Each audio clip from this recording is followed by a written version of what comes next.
부모가 자식에게 어디까지 베풀고 양보해야 할까요? 많은 분들이 이렇게 말씀하실 거예요. 자식에게는 뼈와 살까지 다 내줄 수 있다라고요. 하지만 또 어떤 분들은 이렇게 반문하죠. 내 노후도 챙기기 바쁜데 언제까지 자식만 다 챙겨줘야 하냐? 라고요. 사실 부모 마음이라는 게 참 알쏭달쏭한 것 같습니다. 어떤 때는 나 자신을 생각하며 자식과 적당한 선을 그어야겠다고 다짐하지만 또 한편으로는 옛날에 못해준 게 떠올라서 마지막까지 이것 하나라도 더 해주고 가야지 하는 마음으로 살아가게 됩니다. 그런데 부모님의 그런 헌신적인 사랑이 때로는 당연한 걸로 여겨지고 돌아오는 건 감사가 아니라 상처가 될 때도 있죠. 오늘 영상에서는 부모님의 사랑이 왜 가끔 고통이 되고 후회가 되는지, 그리고 그 안에서 우리가 꼭 생각해 봐야 할 현실적인 이야기들을 나눠보려고 합니다. 끝까지 함께 해주시고 구독과 좋아요, 알림 설정도 꼭 부탁드립니다. 지난해 저는 매일 동네 뒷동산으로 맨발 걷기를 하러 갔습니다. 그곳에는 여러 어르신들이 오셨는데 그중 한 분이 유독 눈에 들어와 자연스럽게 안부를 묻고 이야기를 나누게 되었습니다. 제가 30대 중반에 엄마가 돌아가셔서 어른들의 섬세한 심리를 잘 몰랐거든요. 그런데 그 어르신의 이야기를 들으며 자녀와의 관계에서 어떻게 행동하고 어떤 말을 해야 서로 상처받지 않을지 깊이 고민하는 시간이 되었답니다. 그분은 몸이 아프시면서 며느리와 아들 집에서 함께 지내게 되셨다고 했어요. 그런데 손주들이 있거나 며느리와 단둘이 있을 때 집에 있는 게 많이 부담스러웠다고 했습니다. 아이들이 공부할 때는 방에서 나올 수 없을 만큼 조용하고 예민한 분위기였고, 며느리가 거실에서 드라마나 영화를 볼 때도 마찬가지였다고요.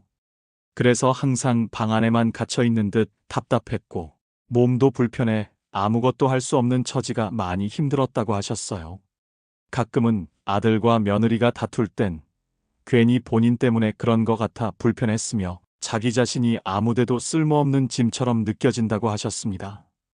그분은 그나마 병원비라도 자식에게 부담 주지 않으려고 맨발 걷기를 하러 나온다고 하셨는데, 그 이야기를 들으며 저는 어르신의 고독함과 자식에게 짐이 되고 싶지 않다는 간절한 마음이 가슴에 깊이 와 닿았습니다.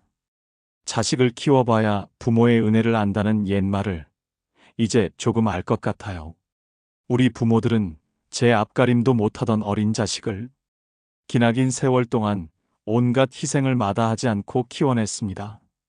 잠도 줄이고 하고 싶은 일도 미뤄가며 하루하루 온 마음을 다해 돌봤지요. 그렇게 어엿한 성인으로 자라주었지만 여전히 마음 한구석엔 더 잘해주지 못한 건 아닐까 하는 미안함이 남습니다. 그래서일까요?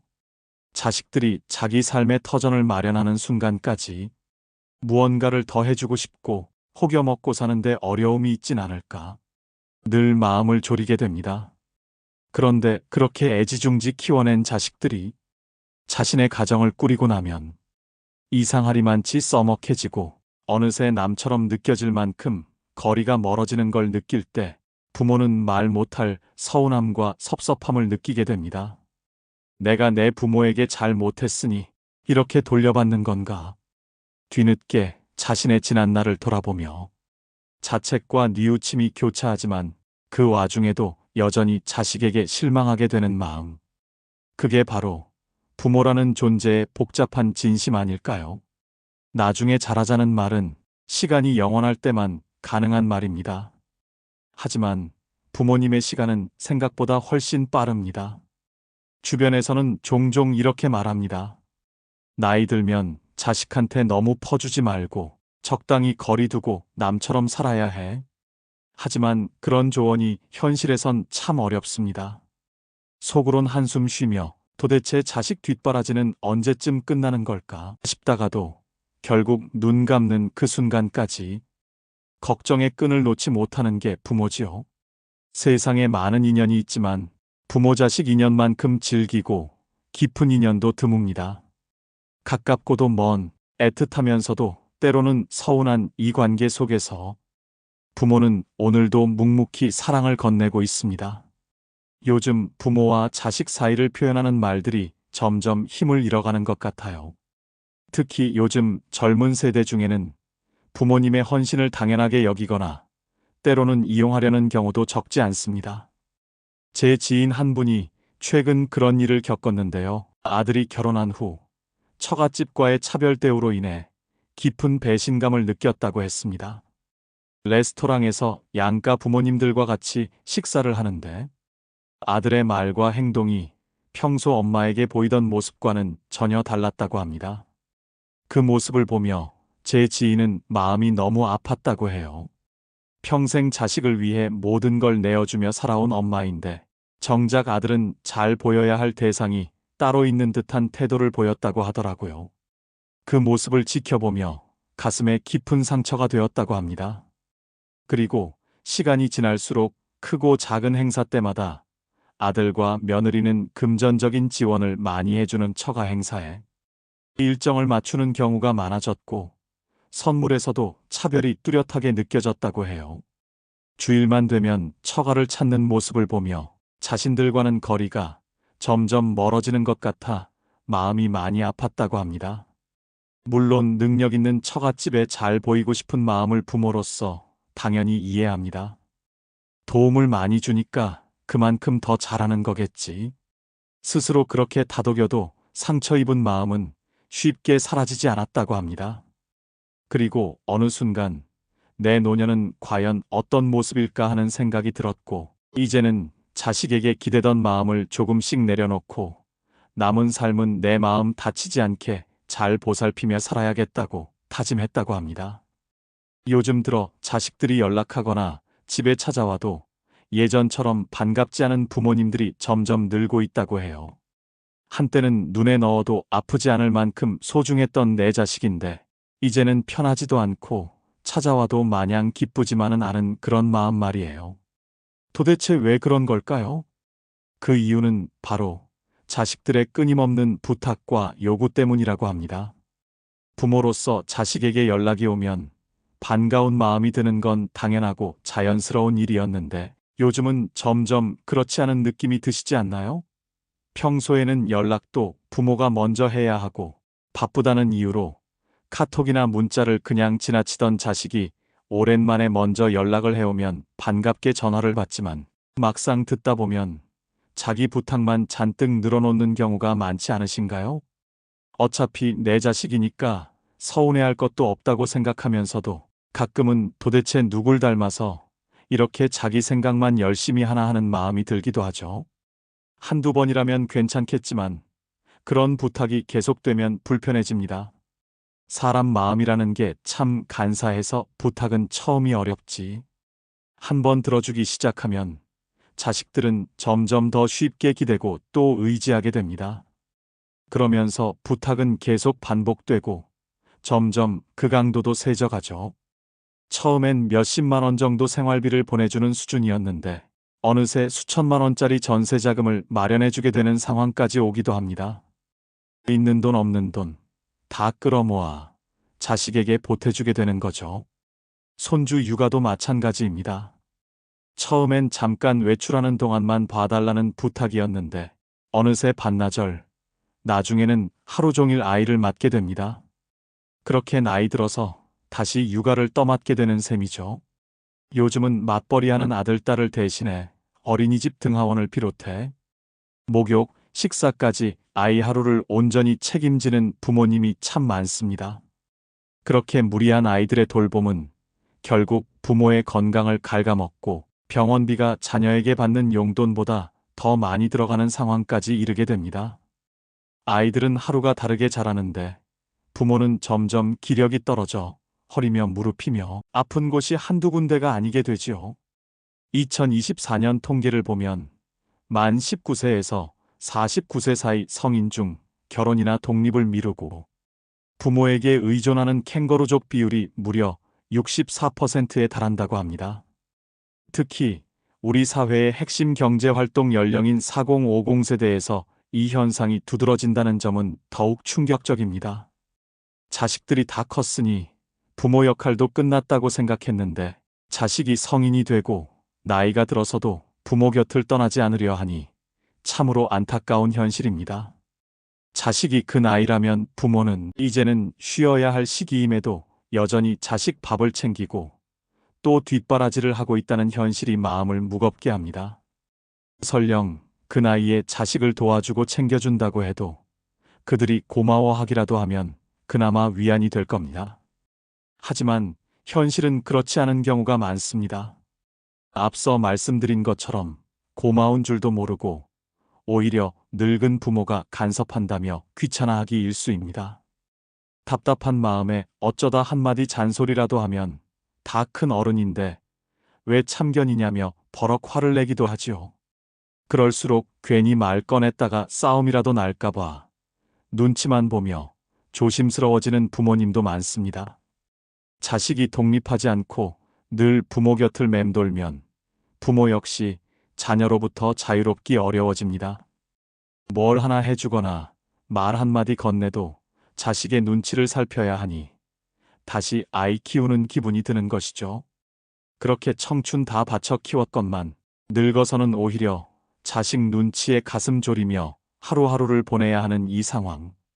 부모로서의 인생이 어느새 자식에게 속박된 삶으로 이어지고 있다는 사실이 참 서글픕니다. 자유롭고 평온한 노후는 젊은 날 모든 것을 내어주며 자식을 길러낸 부모라면 마땅히 누려야 할 권리입니다. 그들을 건강하게 키우고 밥 먹이고 공부시켜 어엿한 어른으로 성장시켰다면 그 자체로 이미 훌륭한 부모의 역할을 다하신 것입니다. 이보다 더 완벽한 부모는 없습니다. 과유불급이라는 말처럼 지나친 헌신은 때로는 서로의 마음을 멀어지게 만들기도 합니다. 자녀가 제 몫을 할 수 있는 나이라면 이제는 더 이상 눈치 보지 마시고 조금은 자신을 먼저 생각하며 살아가셔도 됩니다. 그러면 지금부터 자식들이 와도 반갑지 않은 현실적인 이유와 부모와 자식 사이를 좀 더 건강하게 만들기 위해 부모님들이 가져야 할 태도 3가지를 함께 이야기해 보려 합니다. 첫째, 자녀 양육은 희생이 아니라 책임이라는 사실을 기억하세요. 자녀가 속을 썩일 때 부모라면 한 번쯤은 이렇게 말해 보셨을 겁니다. 내가 너를 어떻게 키웠는데? 그 말엔 사랑도 서운함도 억울함도 모두 담겨 있지요. 젊은 날의 시간과 열정, 금전적인 부담까지 감당하며 아이를 키워냈으니 그만큼 내어준 마음이 크기에 문득 그런 말이 나오는 건 어쩌면 당연한 일입니다. 하지만 한 걸음 물러서 바라보면 아이를 키우는 일은 본래 희생이 아닌 부모가 감당해야 할 자연스러운 책임일지도 모릅니다. 처음 아이를 품에 안았던 순간을 떠올려 보세요. 그 작은 생명은 세상에 나오고 싶다고 말한 적이 없었고 우리 부름에 대답한 적도 없었습니다. 그 아이의 존재는 오롯이 우리의 선택이었습니다. 그렇기에 시간이 흘러 아이가 성장해 어른이 된 후 내가 이렇게까지 했는데라며 보상을 기대한다면 어쩌면 관계의 균형이 살짝 어긋나는 출발점이 되는 건 아닐까요? 예전에 잠시 봤던 드라마 속 대사처럼 이제 너도 돈 벌면 매달 30만 원, 아니 50만 원 정도 생활비를 엄마에게 줘야지라고 말할 때 그 말 속엔 사랑보다는 되돌려받고 싶다는 바람이 깃들어 있을 수도 있습니다. 자녀를 사랑해서 키웠다면 그 사랑이 무게로 남지 않도록 부담도 미안함도 아닌 따뜻한 추억으로 남을 수 있도록 내 마음을 한번 들여다보는 일이 필요하지 않을까요? 하지만 우리는 이미 잘 알고 있습니다. 아이는 결코 나를 낳아 키워달라고 부탁한 적이 없다는 걸, 그리고 자녀가 부모를 부양하기 위해 이 세상에 태어난 존재도 아니라는 사실을요. 그런데도 어느 순간부터 자녀를 돌보며 보낸 세월을 내 인생을 다 바친 희생이라 여기는 마음이 들기 시작하면 그 마음엔 자꾸만 서운함과 억울함이 깃들게 됩니다. 자녀가 아무리 잘해도 마음 한켠은 허전하고 기대에 미치지 못하는 순간엔 그 서운함이 원망으로 바뀌기도 하죠. 그럴수록 마음과 마음 사이엔 서서히 거리가 생기고 말 한마디에도 상처가 되어 돌아오게 됩니다. 하지만 여러분, 꼭 기억해 주세요. 그 억울함이 결국 부모와 자식 사이의 따뜻한 정을 멀어지게 만들 수 있다는 거요. 아이를 품에 안고 웃고 울며 함께했던 그 모든 순간들은 누가 강요해서가 아니라 여러분 스스로가 기꺼이 선택한 길이었고, 때로는 세상 무엇과도 바꿀 수 없었던 기쁨이었을지도 모릅니다. 이제 자녀가 제 몫을 하며 어른이 되어 제 길을 걸어가려 할 때 그 여정을 믿고 묵묵히 지켜봐 주는 것, 그것이야말로 부모로서 가장 깊은 사랑의 방식 아닐까요? 잘 자라준 자녀에게 고마운 마음으로 조용히 응원해 주는 것, 그것이야말로 부모로서 할 수 있는 마지막 의무이자 가장 멋진 사랑의 표현 아닐까요? 둘째, 자녀는 내 분신이 아닌 하나의 온전한 인격체임을 인정해야 합니다. 자식은 부모가 쏜 화살이다라는 말이 있습니다. 활시위를 떠난 화살을 다시 붙잡을 수 없듯 부모의 품을 떠난 자녀 역시 마음대로 붙잡아 둘 수는 없습니다. 이 단순한 이치를 알고 있으면서도 어떤 부모들은 활을 떠난 화살을 끝까지 쥐고 있으려 합니다. 자녀가 세상 속으로 나아가려 할 때 여전히 품 안에 두고 손에서 놓지 않으려 애쓰는 것이죠. 그런 마음의 바탕에는 자녀를 나와는 다른 한 사람이 아닌 내 분신으로 여기는 인식이 자리 잡고 있는지도 모릅니다. 그래서 자꾸 간섭하게 됩니다. 내 생각이 옳다고 믿고 자녀 역시 그 길을 따라야 한다고 확신하게 되는 것이죠. 하지만 자녀는 결코 부모의 그림자가 아닙니다. 그들만의 감정과 가치, 판단 기준을 가진 하나의 독립된 존재입니다. 그 사실을 받아들이는 순간 부모와 자식 사이는 더욱 건강하고 아름다운 거리감을 만들어 갈 수 있습니다. 지나치게 엉켜있는 끈을 살짝 느슨하게 풀어주는 것, 그것이 오히려 더 오래도록 따뜻하게 이어지는 비결일지도 모릅니다. 제가 아는 한 50대 남성은 지금도 80을 넘긴 어머니의 잔소리로 곤혹스러워합니다. 가끔 술자리가 길어져 귀가가 늦어지기라도 하면 시골에 계신 어머니에게서 곧장 전화가 온다고 해요. 걱정하는 마음은 100번 이해되지만 그 일이 반복되다 보면 아들은 숨이 막혀요라며 속상한 마음을 털어놓습니다. 부모의 눈에는 자식이 언제나 어린아이처럼 보일 수 있겠지요. 하지만 이제는 자녀가 스스로의 인생을 살아갈 수 있도록 한 발 물러서서 조용히 지켜봐주는 지혜도 필요한 때입니다. 이래라 저래라 대신 내 삶을 너답게 살아보렴이라고 말해주는 부모, 그런 부모야말로 자녀에게는 든든한 울타리이자 가장 따뜻한 뒷모습이 되어줄 수 있습니다. 아무리 내 뱃속에서 나온 자식이라 해도 탯줄이 끊어진 그 순간부터 자녀는 부모와는 다른 삶을 살아가는 하나의 독립된 존재입니다. 스스로 숨 쉬고 밥을 먹고 울고 웃으며 삶을 만들어가는 온전한 한 사람이지요. 하지만 어떤 부모들은 이 명확한 사실을 받아들이지 못한 채 성인이 된 자녀에게도 자신의 바람과 기대를 덧씌웁니다. 그리고 그 기대대로 살아주기를 원하지요. 자녀가 이룬 성취에 마치 자신이 이룬 것처럼 기뻐하고 기대에 미치지 못할 땐 은근한 서운함이나 실망을 드러내기도 합니다. 그런데 부모와 자녀 사이에 건강한 분리가 이루어지지 않으면 부모는 만족할지 몰라도 자녀는 마음 깊은 곳에서 어느새 숨이 막혀옵니다. 자신의 삶이 아닌 부모의 기대 속에서 살아가는 삶, 그 속에서 언젠가 부모를 원망하게 되는 건 어쩌면 너무도 자연스러운 일이겠지요. 부모로서 자녀와 좋은 관계를 이어가고 싶다면 내 자식이기 전에 이 세상에 자신의 삶을 살아가는 한 사람임을 받아들여야 합니다. 그리고 자녀가 독립하려는 순간이 오면 애틋한 마음을 꾹 눌러 담은 채 넓은 세상으로 힘껏 보내주세요.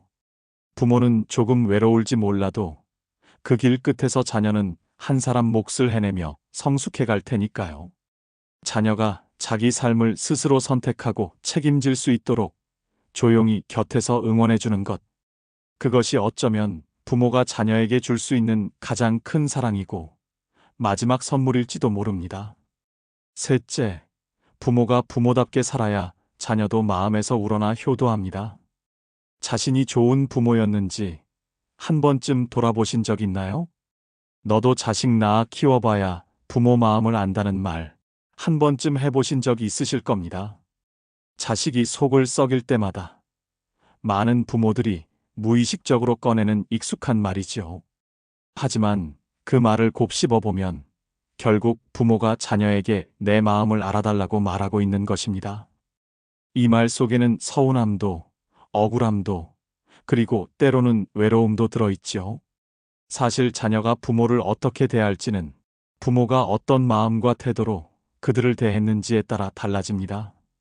아이가 세상에 태어나 처음 만나는 사람은 부모입니다. 자신을 품에 안고 지켜주는 부모를 본능적으로 좋아하게 되어 있지요. 사랑받으며 자란 아이는 사랑을 되돌려줄 줄 압니다.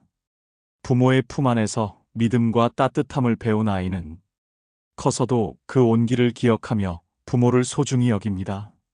하지만 아이가 자라며 마음을 나눌 대화가 줄어들고 진심이 오가지 않게 되면 서로의 세계는 조금씩 멀어지기 시작합니다. 서로 이해하지 못한 채 말과 마음이 엇갈리다 보면 자연스레 부모와 자식 사이에 보이지 않는 벽이 생기게 되지요. 그 벽을 무너뜨릴 수 있는 건 언제나 부모의 따뜻한 눈빛과 한 걸음 물러선 여유일지 모릅니다. 그래서 만약 자식이 무심하게 느껴져 속상하다면 먼저 내가 자식에게 어떤 부모였는지, 내 역할을 잘 해왔는지 돌아볼 시간이 필요합니다. 앞서 말씀드린 것처럼 어버이날이나 생일이 다가오면 괜히 자녀로부터 섭섭한 마음이 들까봐 부담스럽고 꺼려지는 부모님들도 있다고 합니다. 어버이날을 단지 자식들이 부모에게 은혜를 갚는 날로만 생각하면 부모 입장에서는 당연히 대접받아야 하는 날이라고 느끼게 됩니다. 그래서 때로는 자식들이 미운 마음이 들기도 하고 속상한 마음이 들 때도 있죠. 하지만 어버이날을 나는 어떤 부모였나를 돌아보는 날로 생각한다면 그 의미는 훨씬 깊어질 수 있습니다. 어버이날인데 자식이 연락도 없고 찾아오지 않는다고 무작정 원망하기보다는 차분히 자신을 되돌아보는 시간을 가져보세요. 분명 여러분 나름대로는 최선을 다했을 테지만 자식 입장에서는 아쉬움이 있어 다가가고 싶지 않을 수도 있답니다. 자식들이 부모 은혜를 몰라준다고 서운해하거나 험담하는 것은 결국 내가 좋은 부모는 아니었다는 사실을 내심 인정하는 것과 다르지 않습니다. 그러니 효도를 바라기보다 스스로 부모 역할을 돌아보고 모든 원인을 자식에게만 돌리지 말고 어른으로서 내 몫의 책임도 받아들이는 것이 중요합니다. 자식의 마음을 완전히 이해하기는 쉽지 않겠지만 이런 마음가짐만으로도 자식과의 틀어진 관계를 조금씩 풀어갈 단서가 될 거예요. 오늘도 자녀와 부모의 마음을 조금 더 이해하는 시간이 되셨길 바랍니다. 우리 모두 완벽하지 않은 부모이지만 서로를 존중하고 응원하는 마음이 가장 큰 힘이 될 거예요. 자녀가 독립된 인격체임을 믿고 그들의 삶을 따뜻하게 지켜봐주는 부모가 되시길 응원합니다. 끝까지 함께 해주셔서 감사합니다. 마지막으로 구독, 좋아요 부탁드리고 다음 영상에서 또 만나요.